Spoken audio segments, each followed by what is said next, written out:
పవిత్రమైన నామంలో మీ అందరికీ వందనాలు, దైవాశీస్సులు. దేవుని కృప మీ అందరికీ తోడుగా ఉండగాక. దేవుని వాక్యాన్ని మనం ధ్యానం చేద్దాం. 115వ కీర్తన, కీర్తనల గ్రంథం 115వ కీర్తన. యెహోవా యందు భయభక్తులు గలవారులారా, యెహోవా యందు నమ్మిక ఉంచుడి. ఆయన వారికి సహాయము, వారికి కేడము. చిన్న మాట, దేవుని సహాయం కొరకు ప్రార్థన చేయాలి. ప్రేమగల మా తండ్రి, పరిశుద్ధుడా, మీ ఘనమైన గొప్ప నామానికి కృతజ్ఞతలు. ఈ సమయంలో నాతో ఉన్నటువంటి నీ పిల్లలందరితోనూ మీరే మాట్లాడండి, మీ స్వరం వినిపించండి. మీ నామమునకు మాత్రమే మహిమ, మా జీవితాలకు ఆధారం. ఆనందం కలిగించండి. ప్రతి ఆటంకాన్ని తొలగించి తేటగా సూటిగా మాట్లాడమని, మీరే మహిమ పొందమని యేసయ్య నామములో వేడుకుంటున్నాం తండ్రి. ప్రభునందు ప్రియ దేవుని బిడ్డలారా, చదవబడినటువంటి వాక్య భాగంలో ఇశ్రాయేలీయులారా యెహోవాను నమ్ముకోండి. 10వ చరణంలో అహరోను వంశస్థులారా యెహోవాను నమ్ముకోండి. సార్, యెహోవాను నమ్ముకోకుండానే అహరోను వంశస్థులు అయిపోతారా? ఇశ్రాయేలీలందరూ దేవుని నమ్మిన వాళ్ళ, లేకపోతే దేవుని నమ్మని వాళ్ళ? ఇశ్రాయేలీలు ఎవరండి? దేవుడు నమ్మిన వాళ్ళే కదా. మళ్ళీ ఇంకా విచిత్రమైన మాట ఉంది 10వ వచనంలో, 11వ చరణంలో. యెహోవా యందు భయభక్తులు గలవారులారా. ఎవరు సార్ వీళ్ళంటే? యెహోవా యందు భయము భక్తి కలిగిన వారట. మీరు యెహోవా దేవుని పట్ల భయము భక్తి కలిగిన వారే, కానీ మీరేం చేయాలి? యెహోవా యందు నమ్మిక ఉంచండి. దేవుని యందు నమ్మిక ఉంచకుండానే దేవుని యందు భయభక్తులు కలిగి ఉండడం సాధ్యమేనా? అవకాశం ఉందా? అసలు ఏంటి పరిశుద్ధాత్మ దేవుడు ఎందుకు ఈ మాట రాశాడు? పైన వేరే వ్యక్తులను గూర్చి, యెహోవా దేవుని గాక ఇతరులని ఆశ్రయించి ఇతర విధానాలలో ఇతర పద్ధతుల ప్రకారం సాగేవారిని గురించి చెప్పాడు. వాటిని నమ్మువారును వాటి యందు విశ్వాసం ఉంచేటువంటి వారందరూ కూడా, వాటిని చేసేవారు, వాటి యందు నమ్మిక ఉంచేవారు, వాటిలాంటి వాళ్ళే. మరి యెహోవా యందు భయము భక్తి కలిగిన వాడు యెహోవా యందు నమ్మకం లేకుండా ఎలా ఉంటాడు? అసలు దేవుని నమ్మకుండానే దేవుని యందు భయము భక్తి కలిగి ఉండడం సాధ్యమేనా? ఇది ఎక్కువ పరిశోధన అవసరం లేకుండా టూకీగా మనకు తెలియజెప్పడానికి చరిత్ర భాగంలోనికి వెళ్దాం. 2వ దినవృత్తాంతముల గ్రంథము 14వ అధ్యాయము. 2వ దినవృత్తాంతముల గ్రంథం 14వ అధ్యాయము 2-3 వచనాలు చదువుతాను. ఆస తన దేవుడైన యెహోవా దృష్టికి అనుకూలముగాను యథార్థముగాను నడిచిన వాడై, అతడు ఏం చేశాడు? అక్కడ రాయించాడు దేవుడు 4వ వచనంలో, వారు పితరుల దేవుడైన యెహోవాను ఆశ్రయించుటకును ధర్మశాస్త్రమును బట్టి విధిని బట్టి క్రియలు జరిగించుటకును యోధా వారికి ఆజ్ఞాపించి ఏమేం చేయాలో మరల చెప్తూ వచ్చాడు. తర్వాత 7వ వచనంలోకి వచ్చాకంటాడు, మన దేవుడైన యెహోవాను మనం ఆశ్రయించినందున ఆయన మన చుట్టూను నెమ్మది కలుగజేసి ఉన్నాడు. దేశమందు మనం నిరభ్యంతరముగా తిరగవచ్చు. మనం ఈ పట్టణములు కట్టించి వాటికి ప్రాకారములు, గోపురములను, ద్వారం ఆ తర్వాత సైన్యాన్ని అభివృద్ధి చేశాడు.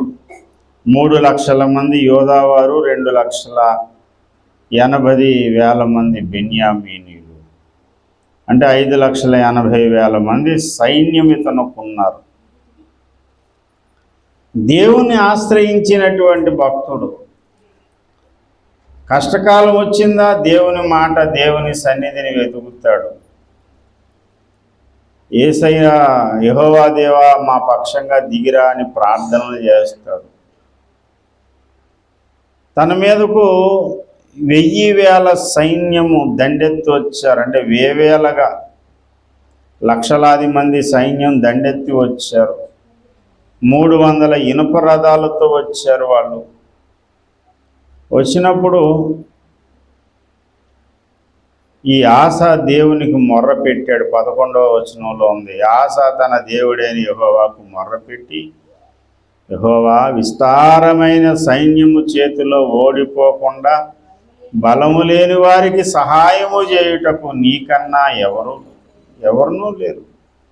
మా దేవా యెహోవా, మాకు సహాయము చేయము, నిన్నే నమ్ముకొని ఉన్నాం. అక్కడ ఆ మాట మీరు అండర్లైన్ చేసుకోండి. ఏమన్నాడు?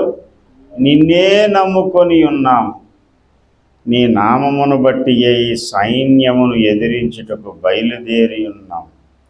యెహోవా నీవే మా దేవుడు, నరమాత్రులను నీ పైన జయమొందనీయకు. నిన్నే నమ్ముకున్నాను నాయన.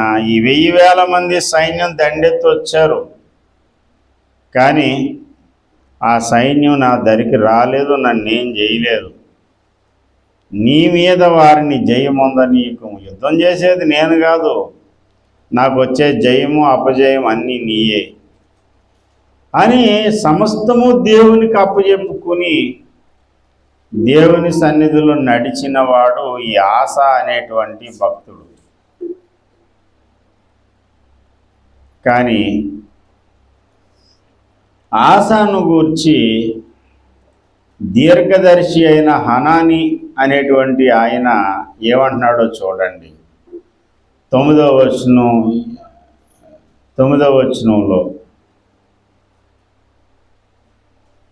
16:9, తన ఎడల యథార్థ హృదయము గలవారిని బలపరుచుటకై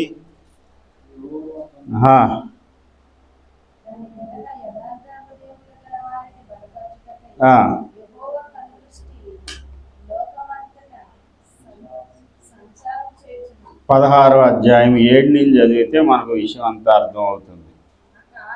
గట్టిగా చదవండి అమ్మా.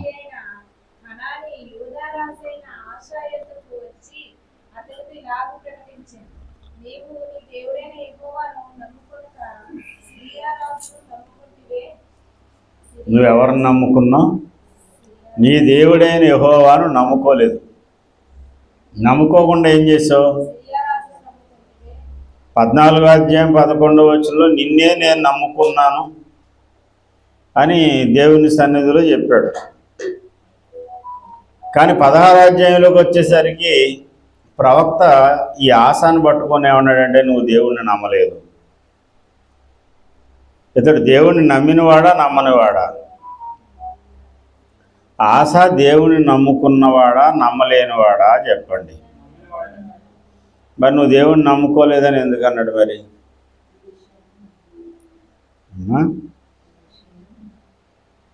నమ్ముకున్నాడా నమ్ముకోలేదా అంటే, నమ్ముకున్నాడు, తర్వాత అమ్ముకున్నాడు. ఒక విషయంలో దేవుని మీద నమ్మకం ఉంది. ఆ భయంకరమైన గండంలో, భయంకర ప్రమాదంలో దేవుడు తప్పించాడు, విడిపించాడు. మరి ఆ కాపుదల అనుభవించినటువంటి ఆయన మరొక సమస్య వచ్చినప్పుడు దేవుడి మీద ఆధారపడలేదు, దేవుడి మీద నమ్మకం లేదు. ఇప్పుడు ఏం చేశాడంటే, ఆ పక్క పొరుగు దేశం ఇజ్రాయేల్ దేశం నుంచి వీళ్ళు యోధా వాళ్ళుగా పిలువబడ్డారు. ఇజ్రాయేల్లోనే 2 ముక్కలు అయిపోయారు. ఒక ముఖ్యేమో ఇజ్రాయేల్, ఒక ముఖ్యేమో యోధావారు. ఆసా రాజేమో యోధావారికి రాజు. పక్కనే బయోషా అనేటువంటి ఆయనేమో ఇశ్రాయేలు వారిని పరిపాలన చేస్తున్నాడు. అతడు చిన్న సైన్యంతో వచ్చాడు.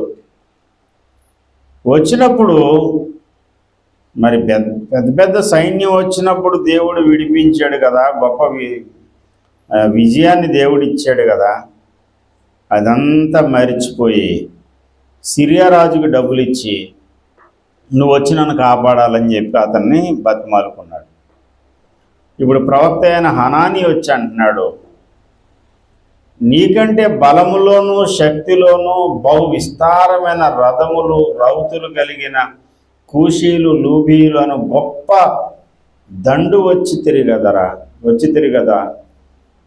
ఆయనను నీవు యెహోవాను నమ్ముకొనినందున ఆయన వారిని నీ చేతికి అప్పగించాను. అప్పుడు నువ్వు నమ్ముకున్నావు, ఇప్పుడు ఏం చేసావంటే నువ్వు నమ్మలేదు. అంటే ఒకసారి దేవుణ్ణి నమ్మినవాడు, దేవుడి మీద ఆధారపడినవాడు జీవితకాలం అంతా అన్ని సమస్యలకు దేవుడి మీద ఆధారపడతాడని గ్యారంటీ లేదు. ఎప్పుడు మూడు మారిపోద్దో, ఎప్పుడు మన పురుగు ఎటు మెదులుతుందో తెలియదు, ఎప్పుడు మన బుద్ధి ఏమవుతుందంటే గాడి తప్పుతుందో మనకు తెలియదు. శ్రమకాలంలో కష్టకాలంలో దేవుడి మీద ఆధారపడ్డాడు. అదే తీవ్రత, అదే పట్టుదల, అదే ప్రార్థన, అదే విశ్వాసం అతనికి లేదు. తర్వాత సడన్గా బుద్ధి మారిపోయింది. యెహోవా యందు భయభక్తులు గలవారులారా మీరు యెహోవాను నమ్ముకోండి. ఎందుకు చెప్తున్నాడంటే నమ్ముకోకుండా కొన్నిసార్లు ఏం చేస్తామంటే ఆయన నమ్ముకుంటాం.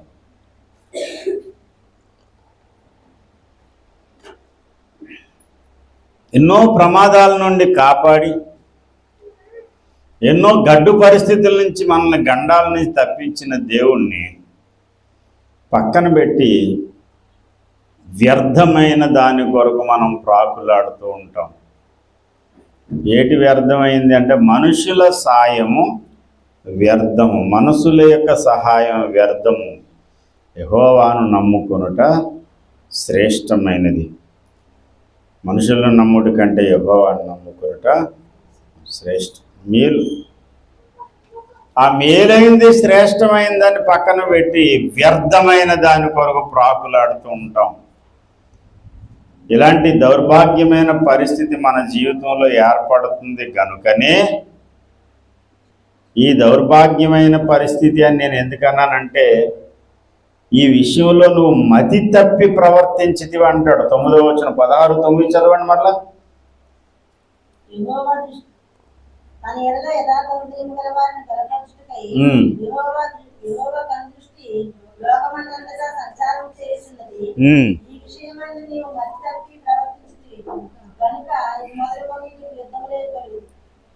ఈ విషయంలో నువ్వు ఏం చేసావు? మతి తప్పి ప్రవర్తించు. మనుషులను ఆశ్రయించడం, దేవుని కంటే పర్లేదు, నాకు పలానా ఆయన వచ్చి సహాయం చేసేస్తాడు, పలానా వాళ్ళకి చెప్పాను అనుకోండి వెంటనే వచ్చి రెస్పాండ్ అయిపోతారని భారీ ఎత్తు ఎక్స్పెక్టేషన్స్ అన్నమాట. మనకు చాలా ఎక్స్పెక్ట్ చేస్తాం.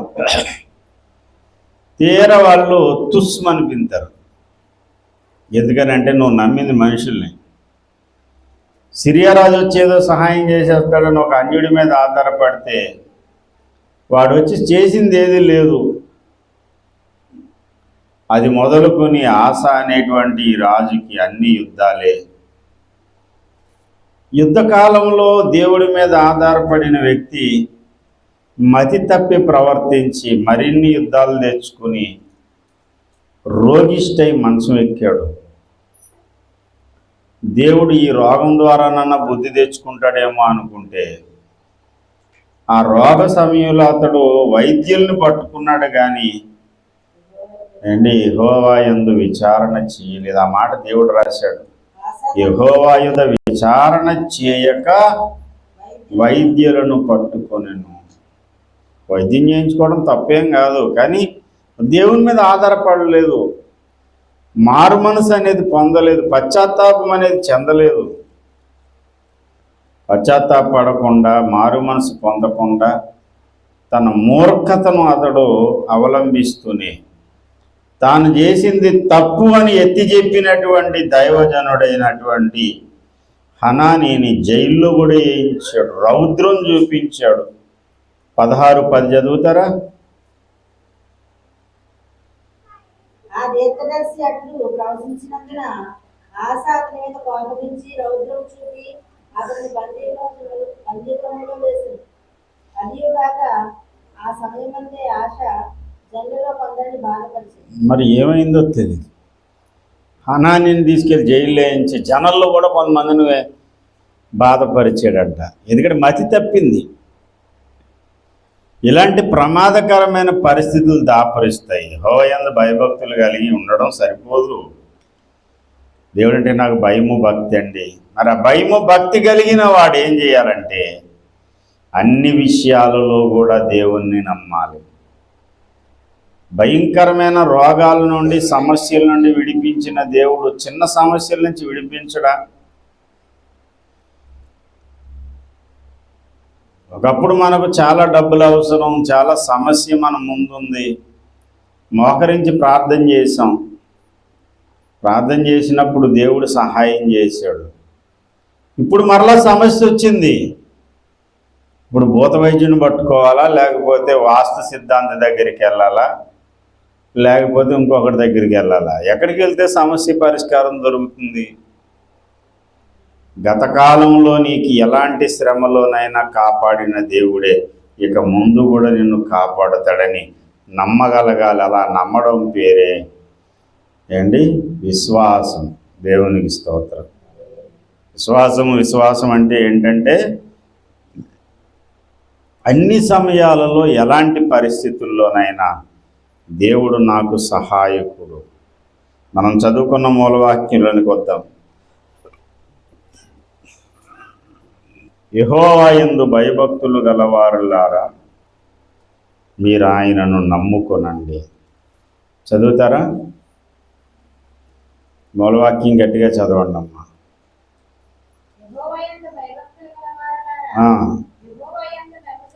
యెహోవాయందు నమ్మిక ఉంచండి. ఆయన వారికి సహాయము కేడము. హల్లెలూయా. నువ్వు ఆయన యందు నమ్మిక ఉంచమని చెబుతున్నాడు. ఎందుకనంటే భయభక్తులు ఉన్నా సరే సమస్యలు చుట్టుముట్టినప్పుడు మనం దేవుణ్ణి మరిచిపోయే ప్రమాదం ఉంది. దేవుణ్ణి వదిలిపెట్టి వేరే వాడిని ఆశ్రయించే ప్రమాదం ఉంది. మనుషుల సహాయం కొరకు పరిగెత్తేటువంటి పరిస్థితులు మనకు ఎదురవుతాయి. లేఖనం ఏమి కూడా అబద్ధం కాదు. అక్కడ 3 వర్గాలు చెప్తుంది. ఇశ్రాయేలు వారులారా యెహోవాయందు నమ్మిక ఉంచండి. రెండోది అహరోను వంశస్థులారా మీరందరూ యెహోవాయందు నమ్మకం ఉంచండి. యెహోవాయందు భయభక్తులు గలవారులారా మీరందరూ కూడా ఆయన యందు నమ్మిక ఉంచండి. అహరోను వంశస్థులు అంటే యాజకులు రాజులైనటువంటి వారులారా మీరు నమ్మకం ఉంచండి. ఈ రోజున మన విశ్వాసాన్ని పరీక్షించుకుందాం. మన విశ్వాస పునాదిని బాగు చేసుకుందాం. గత కాలంలో ఎప్పుడో దేవుణ్ణి నేను నమ్మాను సార్, అప్పుడు దేవుడు నాకు అద్భుతంగా విడుదల ఇచ్చాడు, కార్యం చేశాడు, నాకు సహాయం చేశాడని గతకాలపు అనుభవాలు చెప్పుకోవడమే కాదు, ఇప్పుడు ఎదురైన శోధనలో సమస్యలో కూడా ఆయన నాకు సహాయకుడు అని మనం త్రికరణ శుద్ధిగా నమ్మగలిగినప్పుడు దేవుడు మన జీవితంలో కార్యం జరిగిస్తాడు. మతి తప్పి ప్రవర్తించేటువంటి వారుగా మనం ఉండొద్దు. మహాదేవునికి లోబడేటువంటి వారంగా జీవిద్దాం. అట్టి కృప పరిశుద్ధాత్మ దేవుడు మనందరికీ అనుగ్రహించునుగాక. రండి ప్రార్థన చేసుకుందాం. ఎక్కువసేపు ప్రార్థనలో గడుపుదాం. ఇది ప్రార్థన సమయం. ఇది హల్లెలూయా హల్లెలూయా హల్లెలూయా. కూర్చో.